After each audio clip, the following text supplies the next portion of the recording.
You're watching South Asia Newsline, and here are the top stories we are tracking for you on Tuesday, the 2nd of July. Flood situation worsens in India's Assam, red alert issued. Former Pakistan PM Imran Khan arbitrarily detained, says UN working group. And Nepal PM Dahal to seek confidence vote after UML and Congress forge alliance.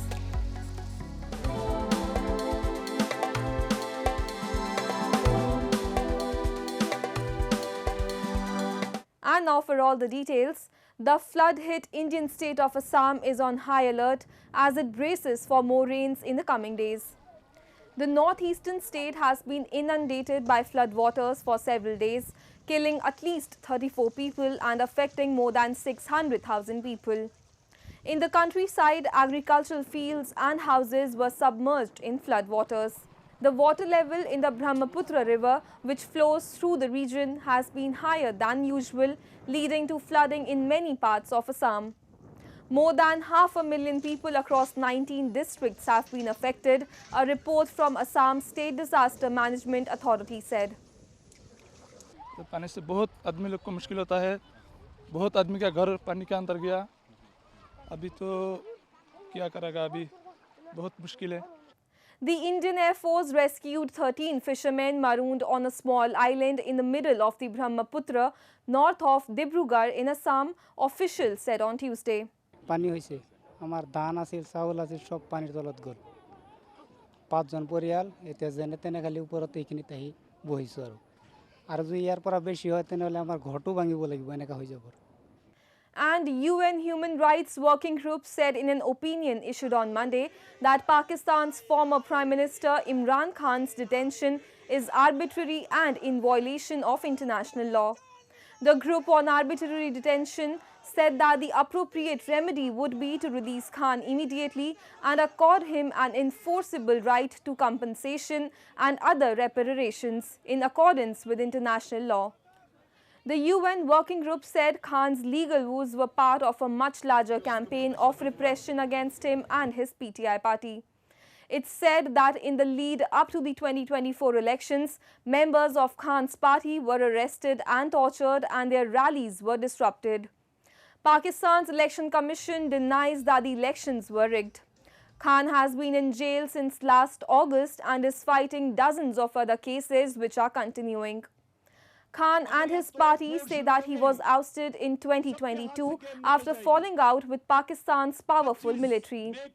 He alleged the US and Pakistani military played a role in his ouster through a parliamentary vote. Both deny the accusations. Moving on, MQM founder leader Altaf Hussain has called out Pakistan Army for interference in the country's political and economic affairs. He said the restart of so-called anti-terror operations is going to make Pakistan more unstable. A report. Muttahida Qawmi Movement founder Altaf Hussain has said that his party opposes the military's interference in Pakistan's political, economic and administrative matters and wants to see their involvement in the country's defense only. During an event in London on Monday, Hussain said that the people of Pakistan cannot get real freedom until they get freedom from the slavery of the corrupt army generals and feudal lords, who are British and American agents and have been dividing the people into ethnic entities. He also expressed his opposition to Pakistan government's move to start so-called anti-terror operations that he said would make Pakistan more unstable. System ka mukhalif tha, corrupt, feudal, medieval, corrupt, feudal system and the interference of army, ISI in the political or government affairs, directly or indirectly. I want to eliminate this. हम सबको लड़ाया है इन फौज के अमेरिकी बरतानवी agent जर्नलों ने खुदा के लिए इनकी साजिश को समझिए. Altaf Hussain, who lives in exile in London, has been a vocal critic of Pakistan's military and its rights violations. He said just like jailed former PM Imran Khan, he was also falsely implicated in cases and is called a traitor for exposing the army. UN Political Affairs Chief Rosemary DiCarlo on Monday said that the United Nations-led meeting with Afghanistan's Taliban in Qatar does not mean a recognition of their government. The Doha meeting, which concluded on Monday, was the third such meeting in the Gulf nation and was attended by the Taliban for the first time, which has not been internationally recognized since seizing power in 2021. DiCarlo said it is the decision of member states on whether to recognize a government or not. Recognition is for member states. It is not for the United Nations. We are an international organization. We have 193 members, but it is their decision on whether they recognize a government or not ours.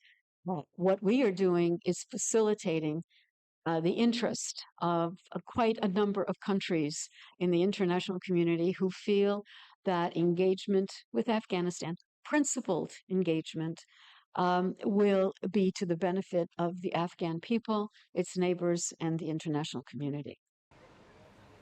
Rights groups criticized the UN for not having Afghan women at the table with the Taliban in Doha. UN officials, to ensure the Taliban did not skip the meeting, as they did in February, decided on not to bring women activists to the official event. The Taliban say they respect rights in line with their interpretation of Islamic law. Running through all the discussions was the deep international concern from special envoys and from me about the ongoing and serious restrictions on women and girls. Afghanistan cannot return to the international fold or fully develop economically and socially if it is deprived of the contributions and potential of half its population. We also discussed the need for more inclusive governance and respect for the rights of minorities. Moving on, Sri Lanka will save $5 billion in interest owed to bilateral creditors as part of its debt restructuring process, President Ranil Wickremesinghe said on Tuesday, adding that the funds will be used to boost dollar reserves and restore growth. The cash-strapped island nation inked deals with China and other creditor nations to restructure about $10 billion in bilateral debt last week, following 15 months of negotiations. Wickremesinghe said Sri Lanka gains multiple benefits from this agreement. The repayment period has been extended by 8 years to 2043 and interest rates have been adjusted to 2.1% or less. Sri Lanka's total external debt is $37 billion.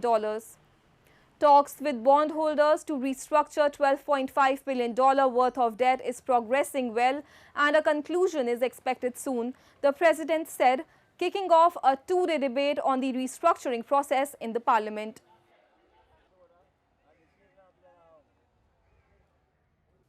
And Nepal's Prime Minister Pushpa Kamal has decided to face the vote of confidence and not to resign immediately, Secretary of his CPN-Maoist Center Devendra Paudel has confirmed. This comes after Nepali Congress and CPN-UML struck a midnight deal to form a new alliance. As per the agreement, UML chairman KP Sharma Oli will lead the new government expected to be formed soon for 1.5 years and then will hand over to Congress President Ram Bahadur Bomjon for the remaining term until the next election. Dahal, who came to power right after 2022 general election, has faced vote of confidence for record 4 times.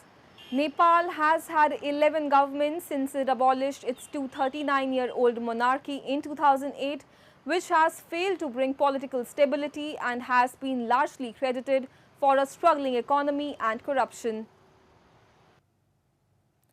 Meanwhile, a Nepali court on Monday sentenced Ram Bahadur Bomjon, whom thousands believed was a reincarnation of Buddha, to 10 years in jail for child sexual abuse. The judge also ordered him to pay $3,750 in compensation to the victim. His lawyer said he would appeal in a higher court. Bomjon was arrested at a house on the outskirts of Kathmandu in January. As a teenager, Ram Bahadur Bomjon had drawn international attention when in 2005 tens of thousands of people turned up to see the Buddha boy sitting cross-legged under a tree in a dense forest for nearly 10 months. That's all in tonight's edition. We will see you same time tomorrow. Good night.